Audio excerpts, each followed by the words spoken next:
Mahabub Nagar MLC ఉప ఎన్నిక counting వాయిదా పడింది. పార్లమెంట్ ఎన్నికల కోడ్ అమల్లో ఉన్న కారణంగా వాయిదా వేయాలని స్థానిక కలెక్టర్కు ఈసీ ఆదేశాలను జారీ చేసింది.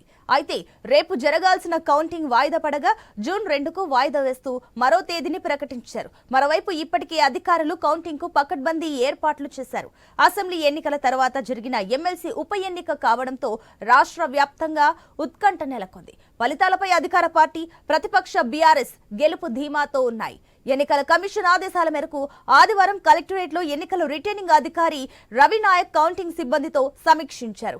కౌంటింగ్ నిర్వహించే బాయ్స్ కాలేజ్ వద్ద భారీ బందోబస్తు ఏర్పాటు చేశారు. ఫలితాలపై అంతా ఉత్కంఠగా ఎదురుచూస్తున్న క్రమంలో వాయిదా పడడం ఆసక్తికరంగా మారింది.